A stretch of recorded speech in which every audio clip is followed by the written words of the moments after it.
The globals you see here at the top affect all the items you see below. But say you want to have different areas in this. Maybe the wall cabinets are a different species than the base cabinets, or a different door style, whatever you wish to be.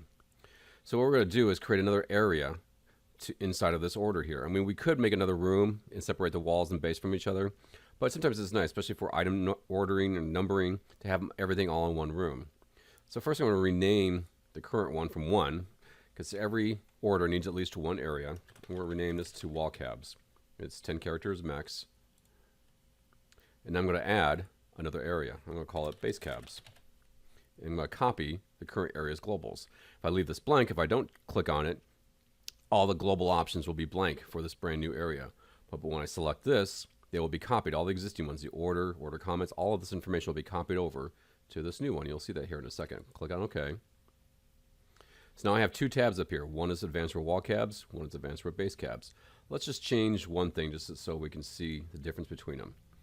And again, going back to the global relationships, I went from stain to glaze. So this finish here I have for cocoa is now got to be changed. And again, there might be other rules that affect other rules. So now they're different. I go back to wall cabinets. I see stain cocoa. Go back to base cabinets. I see glaze cocoa umber glaze. And when it did this, it added 2 new columns down here because we need to see additional information now. We have the catalog of advancedware. We just have a sample catalog we're using for these videos. And we have area. Right now, all the cabinets are in one area. And again, I used the splitter tab, holding down the left mouse button to move this up. But I can move these to another one now. I can click on this and say, these are base cabs. Do them one by one to change these. So now when these are in the order now, they will use the global information from this tab up here at base cabs. If I click on and see how that global, I'll split these separately.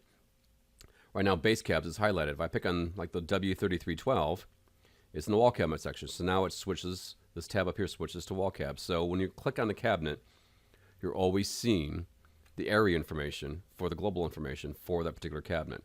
Again, so if I come back down here to the B12, click on it, it switches to the base cabs.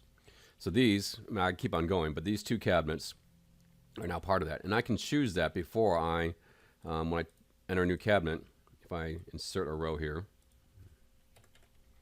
and say like B18,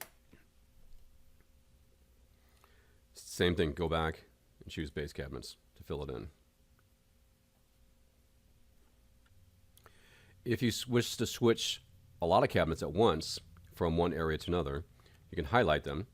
What I did was just hold on the shift key on the keyboard, left click, hold on the shift key, left click again down here, come back to multi-edit, and I'm just going to change, I'm going to say I want to change just the highlighted rows, and I want to change area from wall cabinet to base cabinet. And I'm going to include that so it knows what to change. Pick on OK.